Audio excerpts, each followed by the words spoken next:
NFL Week 9, the prop line. Andy, Corbin, and Jim are going to break down all of the props. Hope everyone has a safe and happy and profitable Halloween. Let's get right into it. We're going to start with the Denver Broncos and the Houston Texans here. Corbin, I'll come to you first. Tough defensive game here. Any props that you like? Yeah, I watched most of the Texans game last week for McCaffrey related props. We'll get onto that later, but their defense is legit. There's two props I've got in this game. First is Evan Ingram. We just got to keep riding him. I don't like his yards this week just because of how tough the defense is, but I can go back to his receptions over 3.5. I think this ends up being a tight game. I don't see a world in which the Broncos are ahead in this game at the minute.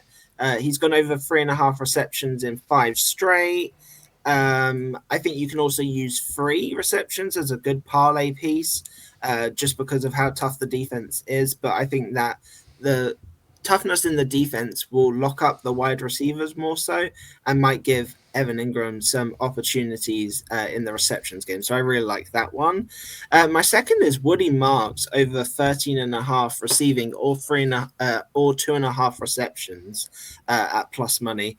The Texans still struggle to run the ball. The Broncos defense is good, but it's kind of tapered off in the last couple of weeks, I feel like. Went for 49 last week, 4 receptions, which I find quite funny. If you look at his longest, he actually had a long of 50 yards and ended up with 49 yards. So he clearly lost on his other couple of receptions. He clearly lost some yards there. Week before he had 3 for 20, then he had 0, and then the week before he had 4 for 50. So last kind of 4 weeks, it looks like his progression is definitely going up. I know there's injuries around that team. He's definitely going to be involved in the receiving game, I think. So yeah, they're my 2 props in this game. Jim? My props are going to be really correlated on this. We have 2 of the best defenses in the league going head-to-head here. This is a sack, just smorgasbord. Both these guys can get pressure on the quarterback. Denver's leading the league right now with 30 sacks. What a number. And in a year that sacks are down across the league. More mobile quarterbacks, more dump-offs, more dick-and-dunk offenses. But these guys just seem to get there, both of these teams. Will Anderson is playing like the top draft pick that he was. So I'll be looking at all of these guys once the line's prop there. And to correlate it, I'm going to be looking at both quarterbacks' rushing yards. I think they're both going to be on the move with 2 offenses without really high-powered weapons. I think this is the week that we see Bo Nix start really leaning on his run. He's going to be under pressure. He's going to have to run. Right now, I'm seeing 23.5 for Bo Nix and 15.5 for C.J. Stroud. Stroud, not known as a big runner, but with that Denver pass rush bearing down on you, he's going to have to use his legs to create plays here. So I like both quarterbacks to go over. That Stroud chart looks very appealing. Yeah. Very You like appealing. that one? Yeah. That's Look how many a times real he's good going. one. It's really good. 15.5 is just way too low for that number. Well, we always mention it. His offensive line is so poor that he's going to have to run through not even by choice. He's just going to have to. So, Mine kind of correlates with yours, Jim. I like C.J. Stroud under his passing yards. I talked about it last week. His number was way too low. Now it's too high. This is just a really good defense. And went over against San Fran, who had a patchwork defense, barely got over against Seattle, who's got a good defense. Barely goes over at Baltimore. That game was a blowout, and barely goes over against terrible Tennessee. And look what happened when, he couldn't go over against Tampa, but couldn't go over against Jacksonville, couldn't go over against LA. So I think this line's a little bit too inflated. This is 23 yards more than it was last week. I think it's a little bit too much of an overreaction. So I like C.J. Stroud under his passing yards. Up next, San Francisco 49ers and the New York Giants. Jim, anything you like in this game? Well, I think we answered our question from last week. We spoke about the inspired play by the San Francisco defense. And then it didn't work out so well the second week. So it's kind of like it was what we expected originally with the loss of Warner. So going into this, we have no Cam Scatterboo for New York. So guess whose show it is again? The guy we talked about at the beginning of the season and just disappeared. We're back with Tracy here? Like it's the Tracy show, I guess. I don't know. I'm real curious to see what they do with the carries with Tracy and Singletary. I actually think the number on Singletary is going to be more appealing because of how low it is. And I wonder if this Cam Scatterbo injury puts a little thought into the Giants coaching staff about how much Jackson Dart is running the ball. You cannot afford to have your franchise quarterback be running at the pace that he is, taking the hits that he is. So I would look to go Jackson Dart under. I know it's scary because he could take off, but I'll be looking in some way, shape, or form on Tyrone Tracy in this spot. Receiving back out of the backfield when Scatterbo was the starter, he got a ton of run with receiving, and I believe that Tracy's a better receiving back, a better option going out from there. So that's where I'll be looking in this game. We got to wait for some injuries in this game. We're still waiting. You got to say it right, Jim. Scatterbo. I hear enough Scatterboos living in New Jersey. I'll save That's it for everyone else. Corbin? I'll save the McCaffrey for in a minute, but Wan'Dale Robinson over a 19.5 longest reception I've seen it at. 3 straight over and 6 of 8. We mentioned the 49ers defense is all kind of banged up. They're middle of the pack versus the run, but they're quite bad against the pass. 18.5, I love it even more. I think Dart's going to throw the ball more this week for the same reasons Jim just mentioned. He can't keep taking off. They don't have Scatterbo to rely on to run the ball. I think Tracy's going to struggle to run the ball as he has been previously, hence why he got replaced. So, yeah, I really like Wan'Dale Robinson in the longest reception. And then it's Christian McCaffrey. He lost by 0.5 last week on his receiving, which was utterly painful against that Texans defense, which they were watching for it instantly. I knew within the first quarter, every single time they went to pass it and McCaffrey came running past, they had one, if not 2 guys watching him. The Giants aren't going to be able to stop him in the same way. You can tell by the line. It was 43.5 last week. Landed on 43, and now it's up to 49.5. It's an easy comeback game to McCaffrey. Giants are 3rd worst versus the run, 7th worst versus the pass. I don't think they can stop anyone, especially Christian McCaffrey. I love this play. See, I worry about. I mean, listen, he could do both, but the Giants are one of the worst rush defenses. I was looking at McCaffrey to go over. I mean, he hasn't even come close to this, but boy, the book's telling you a story or what here.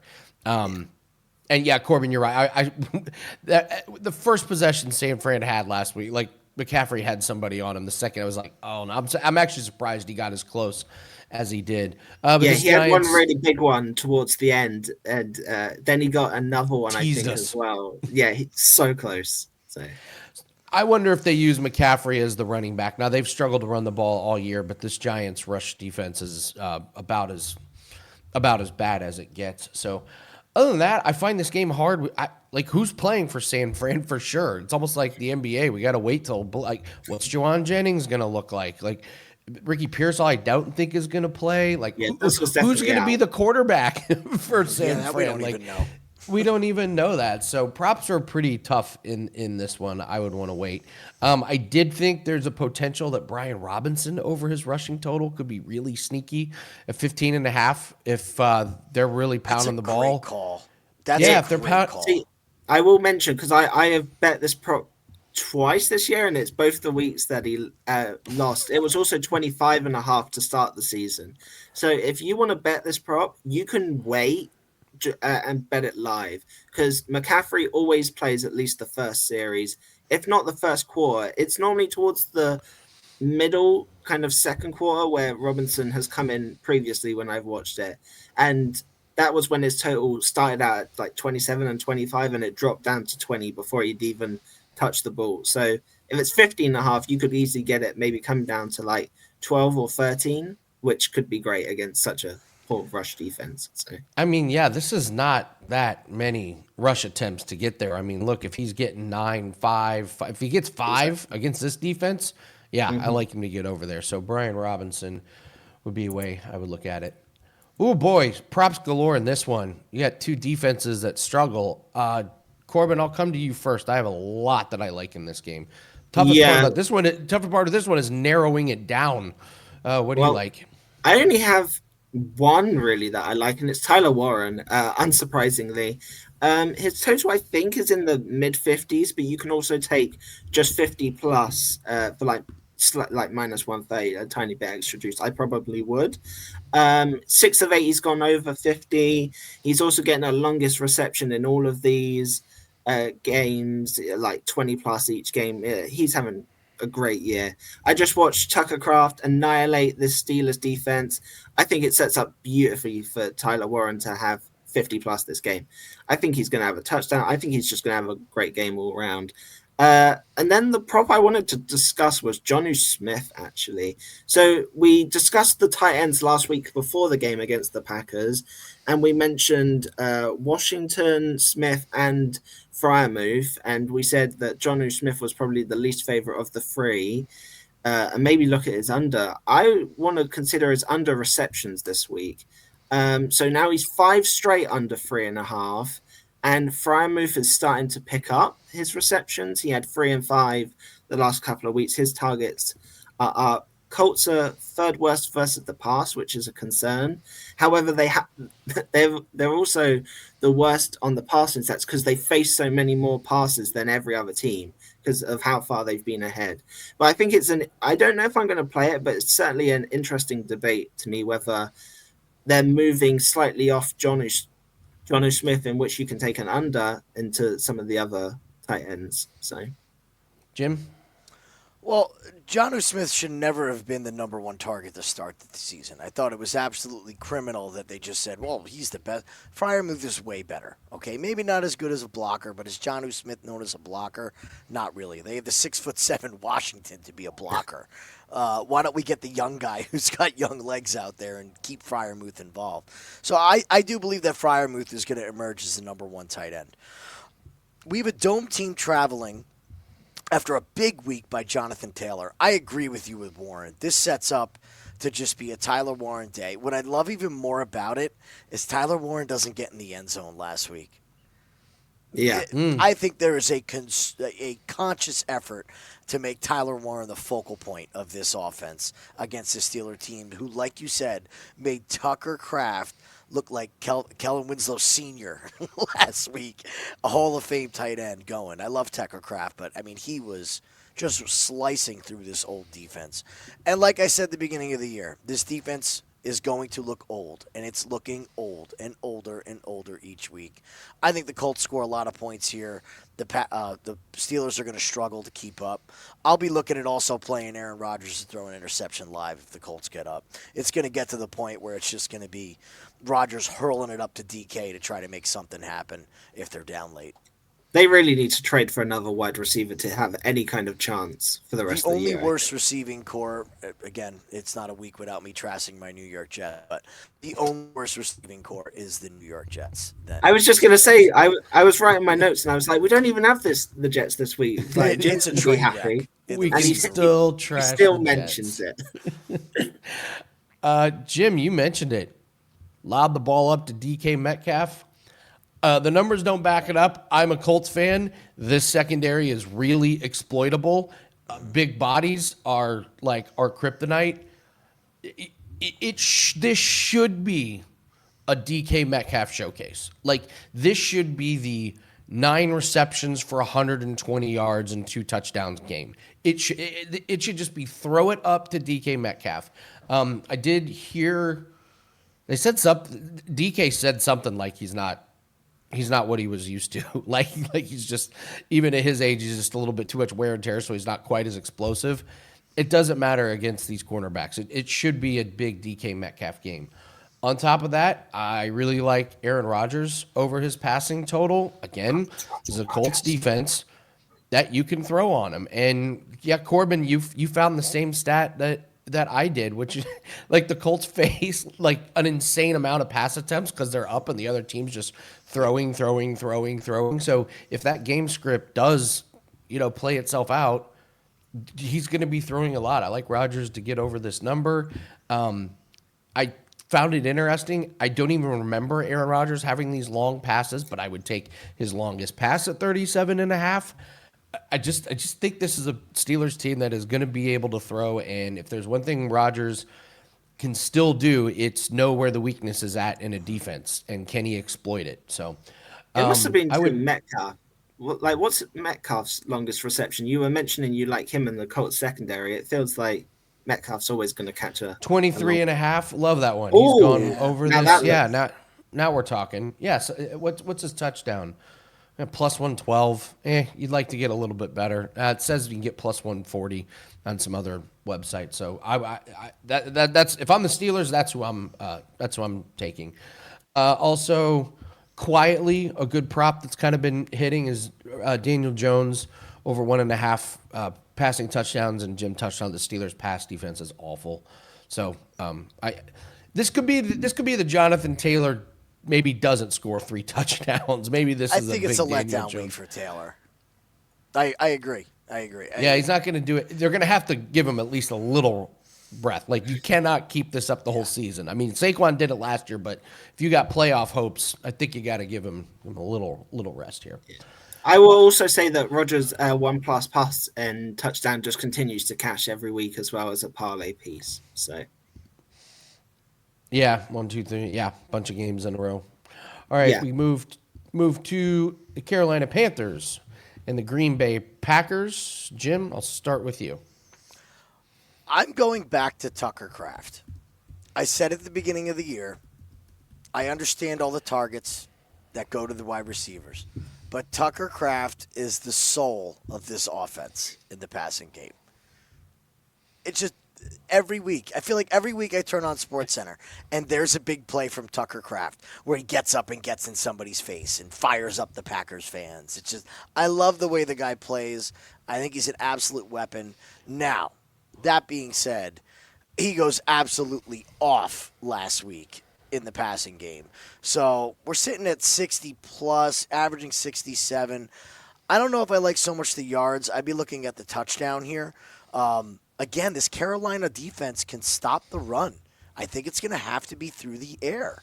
So if it's going to be through the air, you're really relying on a big play from Watson, who seems to be back, and Tucker Kraft, who's just that end zone target. I'll go back to Tucker Kraft for the touchdown. I'm also going to go back to our boy Rashawn Gary to get a sack, who is just nobody wants to talk about him because of Parsons. Yet all the double teams are going to Parsons, and Gary, they're still lining Gary at half a sack. That plus money or even money, I will keep on playing that until they catch on because all the attention is going Micah Parsons' way. I think Carolina's in for a hurt in this game. Packers roll. Corbin? I actually struggle with the props in this game. I've got 2. Jordan Love over 10.5 rushing. It's one that I feel like you can just continue to play. He's over in 5 of the last 6. He didn't last week, so he didn't even have a run last week, which I find quite interesting. But Panthers defense is sneaky good, so I think he could have a couple of runs this week. And then Chuba Hubbard under 22.5. I'm quite interested in this because I feel like they're going to trade him. I feel like there is a very equal split so far with Rico Dowdle. Dowdle's had far more success than Chuba has. The Pack have the second best rush defense. And if they're actually considering trading Hubbard, then he should not play this game. There should be no reason to trot him out against this matchup and risk a potential injury and losing any kind of trade that they're going to get back in return for him. So that's where I'm looking. Why would they trade Hubbard and not Dowdle? They paid Hubbard. Dowdle's probably why. That's probably why, because Dowdle's cheaper and doing way better the last. Well, that's I mean I think more teams would be in. I think you could get a little bit more for Dowdle. Also, Hubbard's still banged up. I just watch him. He's not the same guy. His ankle's still sore. It's just one of the just don't play him. Like he's obviously not 100%. Why are you playing him? And that's why you take under his rushing. Yeah.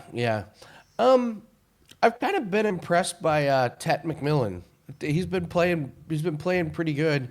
That being said, I just can't quite get to the window. Corbin, I'm with you. This is really, really tough sledding. See the problem? Yeah, go on. I was just saying it's a really tough matchup. I don't know where the props are going to be coming from. I think this is a really hard game to figure out who's gonna have the production. Yeah, like Jim said, I feel like we're going to throw the ball this week, but when we do that, there's so many options now that we have Watson, Dobbs, Kraft, Jacobson coming from the backfield, Golden. Like everyone is trying to get a piece of this action, and there's just too much to pick. And then on the other side of the ball, I'm not sure I could trust any Panthers related offensive props at the minute. So How do we feel about Watson? I feel like if you're going to play Watson, you have to take his longest reception. So you can take his longest reception. What's his longest reception lined at? 19 and a half. I pulled it up. So his longest reception he's at 36 and a half yards. There was too two low. designed deep balls to Watson last week. I had a play personally on Watson, and I laddered him up as well, up to 50. And he ends up going for 85. And they are on deep balls. But, all right, he's back. I know you worry about injuries, but is this line just criminally low at 36? I will say, knowing they're going to throw? Yeah, if he gets 3 or 4 receptions, he's flying over this total. Yeah, I have him somewhere in the 50 to 60 range if he gets 4 targets. Just because of the style of routes that he runs. Does feel pretty low. That then goes back to the so many options that it could turn into the Dobbs week. Golden could be back for the problem for me is that Golden and Watson seem very similar. And I worry, like Golden got no action last week. Do all of Watson's actions suddenly go to Golden this week and it flip-flops between the two? That's my concern. But you are right. It is a criminally low total. So yeah, this Packers offense could be really, really tough to figure out moving forward just because they have so many weapons. So. It might be a Love passing touchdowns week as well. We didn't mention it, but if we're expecting him to pass the ball and the amount of weapons we just said, I could see him having a couple passing touchdowns. They're on it. Yes, it's juiced. It's juiced. Okay. They pretend I said nothing. Week 9 props pack is up. NFL's been very good to us. 8-4 last week. We're over 57%. Goal is 58% for the year, so we're doing really well. 65% the last 30 days. So you can grab that. And also we're running a special for NBA and NHL props combined. You can get that for only $69. It's a smoking deal. We really, really stress that when you're playing props, try us out for 7 days instead of just 1 day because we play a lot of the same guys over trying to catch those streaks. And if you're watching this on Friday, get it tonight.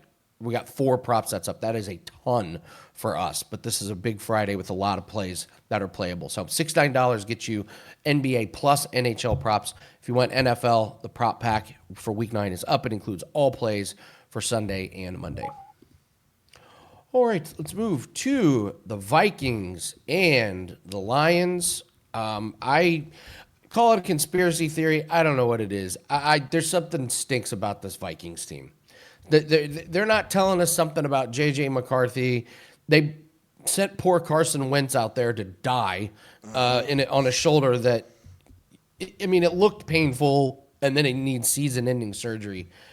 I think this is a huge week for the Lions. I'm interested where you guys come in on this, but I'm like all aboard the Lions over, like Jared Goff overs, Gibbs over. By the way, if you saw Jahmyr Gibbs's Halloween outfit, it was absolutely fantastic. It was Jeff Hardy from wrestling. Nice. It was so good. It was good. It was really, really good. Yeah, I got Jared Goff overs. I have Amon-Ra overs. I have Jahmyr Gibbs over. I think this is an ass-kicking.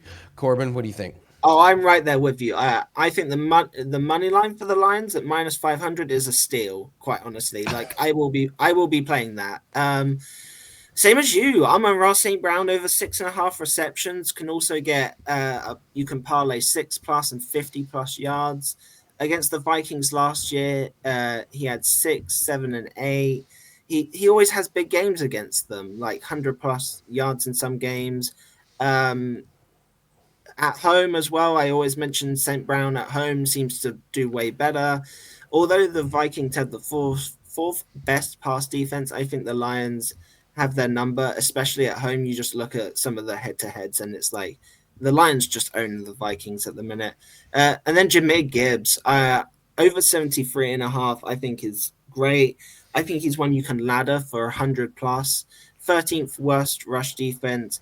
Gibbs has so much speed. I'm expecting them to be up. He's gone over this total in just 3 games this year, but when he has 91, 94, and 136, 136 coming last week, I think he has 100+ game this week. In the head-to-head last year, 116 and 139 rushing yards. It all just sets up for a great Gibbs and Amon-Ra St. Brown and Lions overall week. So, Jim? I will concur. Amon-Ra St. Brown to score at home. Set it and forget it. When the Lions play at home, you play St. Brown to score. It's minus 115. It's not a great number, I know, but he just continues to score at home. It's what this man does. All 3 games. Yes. You're right, all 3 games at home. He's just an animal at home. That being said as well, I agree with Gibbs, but I think you have more value on Montgomery at 48.5. Now, the thing with Montgomery is he's not going to start. So you're going to wait to bet him live. You're going to get a better number on Montgomery no matter what happens with the Lions' first drive. Whether it's as long as he doesn't play a lot the first drive, you're going to get a better number on Montgomery. And this game could get so out of hand so fast with the Lions. We could be seeing a lot of run for Montgomery in the second half. They love to still use Gibbs, but like we said, we're getting to crunch time. You have to give these guys a breather. You got to give Jonathan Taylor a breather. You're going to have to give McCaffrey a breather at some point and let these other players take some snaps. Or once playoffs come around, we've seen before teams use up their best talent, and then they're right out the first round in the playoffs. So I'll be looking at Montgomery's rushing. I'll be tailing that St. Brown money. Yeah, passing touchdowns, is it even remotely playable for Goff? 190. It's playable. 2 touchdowns. Yeah, You have to But like Corbin's saying, Goff to throw through and yeah, you could even play him. Lions money 3 line. wouldn't surprise me, but then you got to worry about Gibbs like rushing in. So I don't know. I like Jared Goff passing yards. I like Amon-Ra, and there's nothing I can do with this Minnesota team with J.J. McCarthy. I have no idea what's going to happen. you could something. They clearly just don't rate McCarthy. Otherwise, he would have played by now. I feel like to trot out Wentz last week is a sign to me that he's either injured, but on the sideline when he's hurdling over people flying next to him, he didn't look particularly injured. I just think they aren't sold on him. I think they're protecting him. I don't think it's so much a sold thing. Kevin O'Connell is a very smart coach. And the big elephant in the room that we're not talking about is this offensive line for Minnesota is bad. They are injured, and I don't think they were thinking they wanted to trot JJ out there and just get killed. Now, they had no problem sending Wentz out. It's like strapping a T-bone to his belt buckle and sending him out with a pack of wild dogs, the poor guy. That leads me to the one last thing I forgot to say is Aiden Hutchinson. We'll be looking at Aiden Hutchinson to get a sack in this game for sure. At home, crowd noise on his side. Guy has played great. I had questions about him going into this year. He's leading the league in pressures. I don't think JJ is ready for it. Amen. We move on to the Chargers and the Titans. To me, the Chargers have probably the most scary passing attack right now with all these weapons, with these wide receivers healthy and with that tight end. My God. That being said, Titans are just bad on defense with rushing, so I really like Kimani Vidal. It's a huge number, and you're like, really? We're going to take Kimani Vidal? Well, yeah, he's done it a couple times before. So he's got explosion, and he's one of those guys where, he's not great when he gets hit. Like, he's not going to break a ton of tackles, but it's the Titans. They're probably not tackling him too much. So I think Vidal's going to have a big day. My sneaky play is everyone is, Quentin Johnston, odd man out. No catches last week. I think this is a perfect time to come right back to him. There's just not – all 4 guys aren't going to have big games. There's just going to be 1 or 2 left out, and I think this is kind of similar to the Packers where it just kind of rotates here. Don't be surprised if Tennessee is like, we're not letting that tight end beat us, and then Quentin Johnston's running wide open. This is a complete overreaction. If I'm wrong and Johnston, yeah, he's out, but this guy's really good. They used him a lot on go routes to get over the top. I think his role changes a little bit, and I love a bounce back spot. Is it that he's like apparently beloved in that locker room? Have you ever heard Herbert or Harbaugh talk about him? They love this guy. And Harbaugh is not the guy that's going to let a guy like this that he really likes go for 0 catches 2 weeks in a row. So I think it's a get right spot for Quentin Johnston. Corbin, what do you think? I have 3 props. Gadsden over 48.5. A bit confused why this line isn't higher. So he's getting the targets, 8, 9, 5 targets. He's getting the yards, 68, 164, and 77. He's flying over this. I guess the concern is, as you mentioned, the Titans have the 5th worst rush defense, but they also have the 13th worst pass defense. So I think Gadsden could get there. Also looking at Spears over 16.5 receiving. Chargers defense is kind of middle of the pack against both pass and rush, so it doesn't really lean in a particular way. But he's getting 4 receptions, 23, 18, and 19 yards. He definitely seems to be the receiving back in this situation. We're all expecting the Titans to be down, I'm assuming. So I think just rinse and repeat Spears for the rest of the year. And then was also looking at Okonkwo over 29.5. Again, seems like a low total to me, over in 3 of the last 4. But again, it's hard to trust Ward to make a pass to anyone. So, yeah, keep going. Jim? I can't ignore Justin Herbert running the ball anymore. Oh. I just can't ignore it. I know it's a bad pass defense. I know it's a bad rush defense. I know that it could be up. But I think we just forget how athletic this guy really is for his size. When he takes off and runs, he could go for 20 real easily. And you know what I love about him? He slides. That's why he plays. He's learning to slide and not get killed. So, at 16.5, I'd like to buy it down to 15 at minus 133. I also would like to wait on rush attempts. I don't see any at this moment for Herbert. Do we have attempts? They're gonna come out at 3.5. 3.5. I love that. That could be great because you also get the kneel downs Exactly if you have my me at point. the end. The kneel downs at the end. If we get 2 kneel downs, we're going to get 2 rushes from Herbert. Even if it's the QB sneak in at the goal line, we'll get those 2 rushes over. Look, let's fade Cam Ward. Again, the guy's just not ready yet. It's fine. Don't trash him. I think he's going to be a good player in this league. But we're going to go Cam Ward interception. And we're going to go Cam Ward to get sacked by Khalil Mack. Since Khalil Mack has come back off injury, they Robocopped his left arm, and he's golden. He looks great. So just keep with Khalil Mack at this point. At some point, he's going to get Ward down. He's not seeing the blitz. And if he is seeing the blitz, he's throwing the ball up to get intercepted. So don't really care what the lines are. This is something you set and forget, and you just fade the rookie quarterback his rookie season. Corbin, you had a great play here. I completely forgot to mention Tyjae Spears. I was kind of found this Twitter this Twitter account that was doing the deep dive. Tyjae Spears is really eating into Pollard's workload. Yeah, that's what I was saying. Yeah, he's taking. It's over. really starting. He's really starting to take a lot of the snap counts away. So great find on that one. Falcons and the Patriots. Corbin, coming to you first. I hate the Atlanta Falcons so much. I will never understand how they have one of the best running backs, and then they just let the game float away from them. They're like, "Oh, we're not going to run him at the start. We're going to let it. We're going to wait. Oh, wait, we're down 3 scores now. Oh, we can't run the ball now." It's just a mess. I don't want anything. I mentioned the Falcons have the best pass defense somehow, but face the least attempts. I don't want anything to do with the Pats running backs to deal with that, quite honestly. So, yeah, I can't trust anything on either of these teams at the minute. Well, okay, so according to this, Ramondre is out. I noticed he hadn't been practicing, so it looks like he's going to be out. And now you're seeing Travion Henderson with 60.5 rush yards. You can still grab it at 57.5 on BetMGM. So that's kind of interesting. What's his attempts?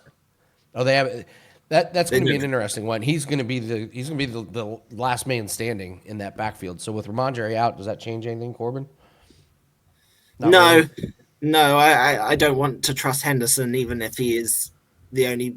Even if he's the only player on the field with no opposition, I still don't know if I want to trust him at the minute. So, I think the Bijan play got nuked when Kirk Cousins was quarterback. I think the other team was just like, oh, hey, You're they not can't gonna throw. beat us. Yeah, they can't throw. We'll But he just didn't gotta even stop Bijan. try. He didn't even have the rush attempts to give it a go against one I of the know. worst rush defenses.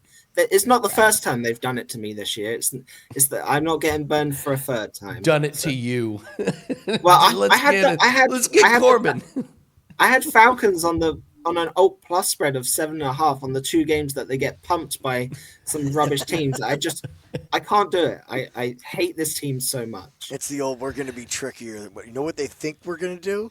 Let's do what they think, what we think they're going to do. And they'll think it, and then we'll be good. Exactly. These coaches, man, I don't know how they get their jobs. I really don't. What do I have? Okay, enough. And then teams just fire their coaches thinking there's a bunch of gems out there. Yeah. It's like, you guys know you're just hiring the same guys, right? Mm-hmm. Different avatar, same character. That's it. So with Stevenson out, I think it's a Drake May. I know it's a Drake May day. He's going to have to carry this team. They're at home. This is, again, a dome team. When it's getting colder, it's getting windier. We need to watch weather in this game as well, because now we're up in New England. Okay, Drake May 2+ passing touchdowns, -174. A little steep for my liking. You have to put it with something else to really get a nice playable number, but he continues to do it. This offense is just changing. This was a run-first offense last year. It is a pass-first offense now, and they are leaning into their fantastic quarterback. It pains me to say it as a Jet fan, but I love Drake May. I thought he was going to be a bust. You support the Jets? Why haven't you Unfortunately. told us? I might support the Patriots at some point. Who knows? I love Drake May. I love his game. I thought he was going to be an absolute bust out of college, North Carolina quarterback. When have we seen that script before? But he's got a great coach in place who is growing him accordingly. To me, this is another breakout game for Drake May. He just keeps on rolling. I like the Patriots big in this spot. I don't like dome teams going up to Foxborough this time of year. Yeah, I can't really add anything. I'm waiting to see if Darnell Mooney plays. If he doesn't, then I'll look at Drake London. But I so want to take Bijan under his rushing. This is such a great rush defense. They barely allow. It's like they're like right at 50 yards per game to the lead running back. And yeah, I mean, Corbin, you said it. You can't do it against Miami. Now you're going to go on the road and I'm telling you, they will come out and run the ball against the harder team now. That's what I was just going to say. I was like, the reason I can't play it because this would be so Atlanta of them for Bijan to have 21 carries for 111 yards. Like, it would so be. What a sneaky ladder play this would be. Put him up to 100, and all of a sudden there he is just pounding the rock. So. Well, it's like we say, if he has a good game, he's going over 100. Yeah. It's going to happen if he has a good game. He's not going to get 70. He's going to get 120 if he has. It's going to get 30 or 100. Yeah. All right. A battle of two shitty rush defenses. I mean, oh, wait, DeAndre Swift is out? Oh. He's out? Kyle Monangai to the moon. Mm-hmm. Kyle Monangai to the moon. I will take him. This is the worst rush defense in the league. They give up 132, and now Kyle Monangai just doesn't have any competition. My God, he's going to get every single carry. And on the flip side, I think I got to go back to Chase Brown. It's terrifying if Flacco doesn't play. Don't do it to yourself, Andy. Don't do it to yourself. If Jake Browning plays, I probably lay off. But if it's Joe Flacco, then I'm going to again. I thought they have Flacco listed. They have Flacco stats up, so I'm thinking it's Flacco. Okay, all right. We'll wait. I want to wait until Sunday morning. Forgive me if I don't trust the old quarterback to be okay in a couple days. So yeah, it's Chase Brown and it's Kyle Monangai now that DeAndre Swift is out. Corbin, what do you think? I have 2 plays. One I'm hoping Jim will love. The first one, Ajunze over 23.5, longest reception. The Bengals can just get no pressure on any quarterback. Especially, I think Hendrickson, is he out this week or he was injured? Doubtful. Yeah, I don't see. It doesn't matter if he's in or out. He was in last week. He looked horrible. They're not getting any pressure. You give any quarterback time, and I expect them to fire to their number one target for over 23.5 yards. So I really like that play. And then to follow on to that, Bengals under 2.5 sacks. How is this number 2.5 sacks when a Bengals getting 3 sacks against anyone? So, yeah, I'm hoping Jim supports me on that. Jim? Oh, Jim froze.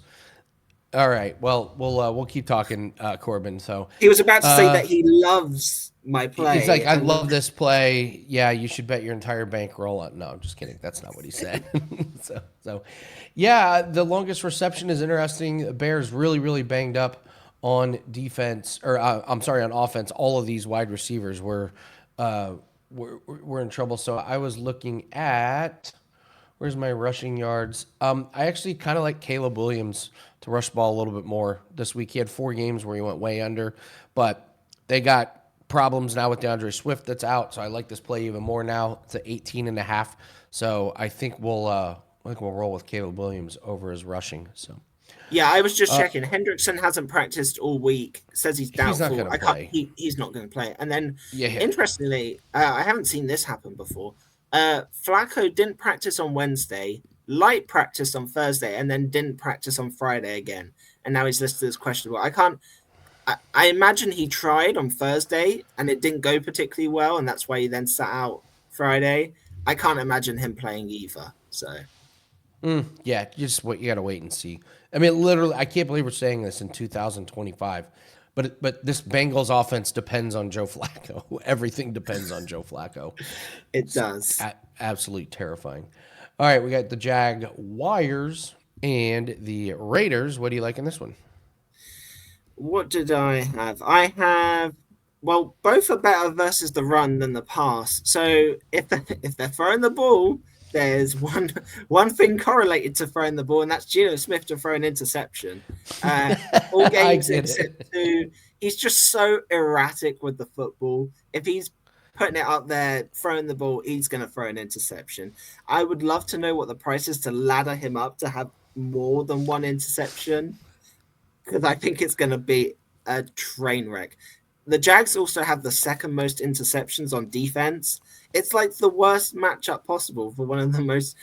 He has the most interceptions in the league, I'm pretty sure. So, and then also correlated to that, Trey Tucker over 40.5. He's only gone over in 4 games, but he's getting the targets. 4.55 receptions in the last 3 games. It's kind of a low total. I don't know if you take the receptions or take the yards, maybe the receptions. But to me, if you're going to take anything, it's the Geno Smith interception. So,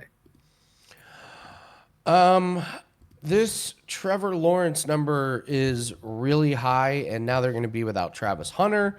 Who knows what's going on with Brian Thomas? You never know from week to week, but I wanted to take his over because it just feels way too low at 229.5, and then it's like, well, who are they throwing to? And yeah, you don't really know. I think this Raiders team is really bad, so I'm going to go with Travis Etienne to get over his rushing total. They've played some really good defenses, and he hasn't gone over. I mean, 44, 27, and 49, but you're playing the Chiefs. You're playing, Seattle. This is a really good get-right spot for Travis Etienne, and you're getting the benefit of a pretty low number just because of what his past performance has been. I mean, look who he's had to play where he's gone under. Houston, that defense is awesome. Yeah. Kansas City, Seattle, and then he's played Carolina and San Francisco, and gone way over. Went way over against Cincinnati. I think that's a great look. Yeah, we'll go with Etienne as the only look on that one. Oh, man, the Saints and the Rams. Oh, Saints. What do they say when you have 2 quarterbacks? You have none. We're just going to try this quarterback. We're going to try this quarterback. Just keep changing it. Eventually, just hope for something to happen. I'm telling you what, I'm loving my Saints under win totals, for damn sure. Yeah. Those are good. Welcome back, Jim.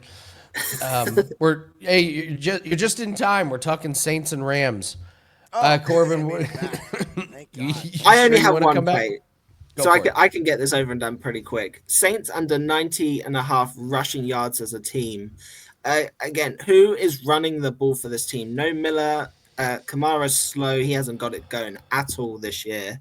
They're going to be playing from behind. Rams are ninth best versus the run. I'm kicking myself. I didn't 5% the Saints rushing total last week versus the Bucks. I am not going to make the mistake this week. The Rams are going to stop the run, and I don't see a hope for this team at all. So, Jim? Well, they got my boy Kyron Williams at -175. Hate the number. Just play Kyron to score and the Rams to win. Play it. Just play it. The Rams are going to destroy this team. The quarterback change makes no sense to me. I don't understand why you don't just give it to Rattler and just roll with it. Sneaky play. If I believe that the Rams are going to be as dominant as they are, Blake Corum's sitting there at +265. Garbage time? If it really gets at it, isn't this your chance to give Kyron a break? Give Corum some run here? I know he's not really in favor with the coaching staff right now, but at some point you got to give these guys a break. So I would be looking at both of them. We'll see where it goes from there. All right, Jim, check the audio on your end. Turn your volume up on your end. Yeah, I don't really have anything else to add to this. It's kind of I actually almost wonder if Matthew Stafford doesn't go over his passing yards because it's like such an ass kicking. And yeah. I think the under the pass yards might actually be a good play. He's only at 182 and 181. And listen, Matthew Stafford's no spring chicken. If you get a chance to not put any miles on your older quarterback, yeah, let's run Blake Corum and Kyron Williams in the ground. Do we have a rush attempts total for Corum? We did. I looked at all. They have definitely factored in the on the rushing side. The number is inflated this week on the rush yards for Corum. Okay, rush attempts is 7.5. That's interesting. He had 12. Yeah, that might be the better way to take it. Or take it live, because if he doesn't play much in the first half, then we head to the second half and you can get a much lower total. So correct. All right. Louder now. Ooh, big one. Oh, that's way better, Jim. Never sounded better, Jim. Beautiful. I come to you first. Some game. Chiefs, Bills, the annual tradition. What do you like, Jim? Biggest game of the week. What do we do when there's a big game and everybody has strong opinions? I don't like a lot of props. Get drunk and watch the game. Yeah, everything, right? I know it all. I know exactly what's going to happen. I'm not really interested in playing a whole lot of props in this game. These teams have seen each other a bunch. There's really nothing jumping off the page for me. Ooh. So I'm going to be a complete pass. The only thing I would think about would be James Cook, but I don't know. I can't get there. What do you guys have? Do you want me to go, Andy, or you got it? Favorite. I'll go first. I mean, this Juju Smith-Schuster. No, he stole it. Please. I just. Damn it. Yeah, come on. You didn't think this one was going to get by me, did you? They just keep leaving this 12.5 number out. He's had and look at his longest receptions. This guy's going over with one catch. Mm-hmm. So you can take longest reception at 9.5. You could take over 12.5. I believe they even have his reception still at 1.5 at plus money. Now he doesn't get a ton of targets, but he's catching all of them. But I would go right to his longest reception and his receiving yards. This is just that's his reception. This is receiving. There you go. His longest reception and receiving yards. This just screams play me. Like, oh, I know Worthy, I know Kelsey, I know like Rice. Mm-hmm. Juju's there for good, just a couple catches, wide open. They forget about him and they lose him. So that may be all I need in this one, Corbin. I may not need to play anything else. What do you think? Well, that was my favorite play, but then I'm gonna whisper something. Is Noah Gray back? Is Noah Gray finally returning? Oh, is he back? Oh, I've been waiting. Oh, okay. Corbin, I've been waiting. I hope. I have a 9.5 receiving total. 23, 28, and 25. He can get this in one catch. He's had 2 catches in 2 of the last 3. If he has 2 catches, he is going over 9.5 yards. I'm telling you that. So yeah, they were my 2 sneaky plays, and then it's a primetime game against Kansas City. There's one man that is going to want that camera on him. and he just he hasn't got as many rushing touchdowns this year. He rushed for 2 pointless ones last week to re-emphasize my point when they were up by like 30 points, and he was like, "Yeah, I haven't had the camera on me enough." So Josh Allen to have a touchdown in their biggest rivalry game of the year. He had one in the regular season versus the Chiefs last year. He's going to find a way to get the spotlight on him. Here's your great. primetime big game parlay, right? The Josh Allen, greedy Josh Allen parlay is Josh Allen to score, Patrick Mahomes to score, plus 800. There you go. Now we're talking. Battle good of the one. attention hogs in the NFL. Good there one. you go. I love both of your props, let me just say, because the fact that it is the biggest game and these are criminally low numbers.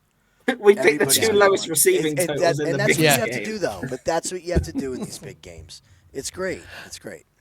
I do have to bring up the Bills continue to be banged up. They lost another guy last week. Poor guy comes back immediately, gets hurt. And now it's the Kareem Hunt show, and this is the 31st rush defense. I know the numbers say, well, Kareem hasn't gotten over there. It's going to be him and Brashard Smith, and I feel like do they have any Brashard Smith props up? I feel like okay, they have a receiving. I feel like Brashard Smith is a new hipster prop. Oh, it Like is.